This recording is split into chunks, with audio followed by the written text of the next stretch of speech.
Salut à tous, nous sommes fin août et je vais suivre avec vous l'évolution de mes melons et potirons que j'ai semés cette année. Mes courges Pepo New England se sont développées énormément. Alors j'en ai plein sur la terrasse. J'ai profité de la lumière du matin pour vous montrer un petit peu les fleurs, les différentes fleurs que l'on peut rencontrer sur une courge. Ici nous avons une fleur mâle qui se distingue par un long pédoncule.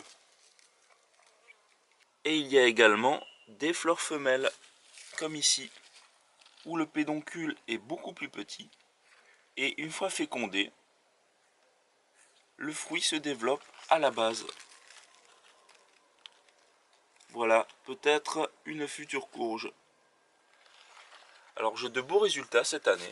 C'est la première fois que j'achète, comme je vous l'avais dit dans une précédente vidéo, mes courges et mes melons sur un site de graines reproductibles.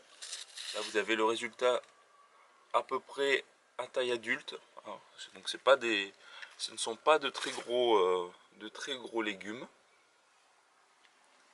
Par contre, il y a pas mal de résultats. Avec la lumière, je ne sais pas si vous allez bien voir l'étendue des 3 pieds que j'ai plantés.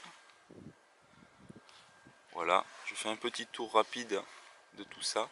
Bon, dans le fond, c'est un peu séché, hein. On voit qu'on est en fin de saison. Nous sommes fin août, c'est en train de prendre la maladie. Il y a un petit peu l'oïdium qui attaque.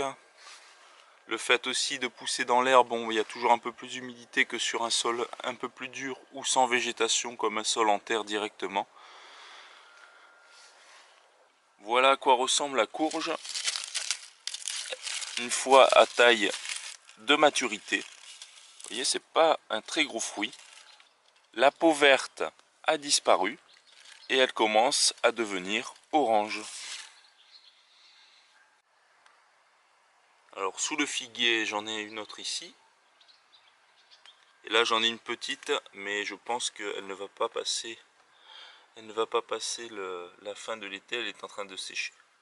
Et vous avez remarqué que sous chaque potiron ou melon, comme je vous montrais les melons tout à l'heure, j'y ai placé une plaque de carrelage. Ça peut être une plaque de bois ou un morceau de bâche pour éviter à votre potiron d'être directement en contact avec le sol humide, ce qui pourrait provoquer une dégradation de votre fruit, un pourrissement.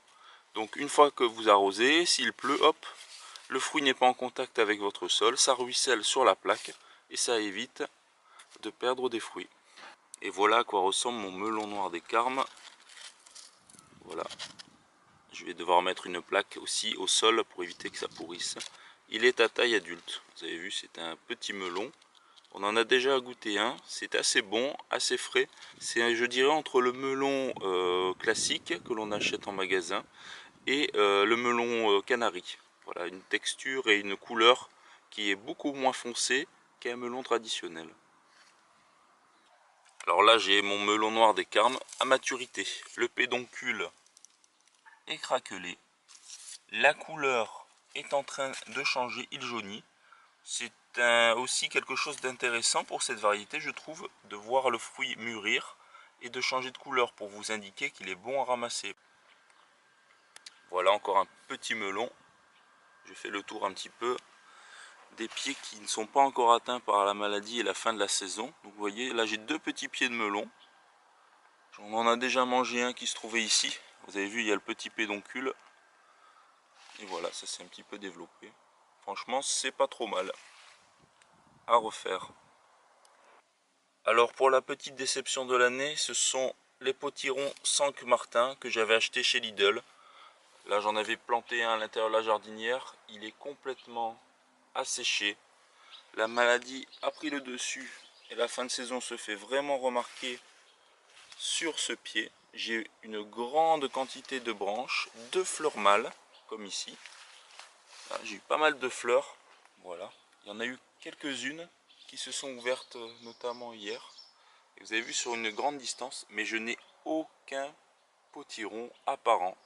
Et cette année, je n'en aurai aucun de cette variété. Donc, pour vous dire aussi que acheter des potirons en grande surface, c'est pas forcément une bonne solution. Là, vous avez vu la différence avec les autres potirons que j'avais achetés sur le site de chez Cocopelli. Et franchement, il n'y a pas photo. Là, j'ai le deuxième Sankt Martin. Un petit feuillage, pas forcément extraordinaire. Là, je vais suivre avec vous. Voilà, hop, il fait un petit demi-tour. Quelques bribes de fleurs, comme ici. Il y a vraiment très peu de fleurs qui se sont ouvertes et là qui vont s'ouvrir, certaines. Et j'ai vraiment rien. Regardez. Les seuls fruits qui sont apparents, c'est ceux-ci. Et qui sont déjà secs et qui vont bientôt tomber. Voilà pour la petite déception. Et ça fait partie aussi de l'expérience des jardiniers, de se tromper sur des semis. Là j'ai aussi le melon charentais qui avait été issu d'une graine qui était dans mon compost. Il s'est développé, quelques fleurs, pas de fruits. Je pense que c'est aussi une hybridation de melon et j'aurai rien du tout à la fin de saison. Le dernier pied au nord de la maison, situé sur le côté d'un mur, que j'ai pas mal arrosé, notamment pendant la grande canicule. Donc vous voyez le Sankt Martin, beaucoup de feuillage, quelques fleurs, voilà, toutes les fleurs mâles, que des fleurs mâles, pas de pollinisation possible car j'ai pas eu d'autres types de fleurs. Voilà, donc il est en train de encore de pousser, on va voir, hein. Je lui laisse encore un peu de temps avant de prendre une décision, avant de l'enlever. Là encore des fleurs mâles, ici. Voilà, donc là il continue à pousser.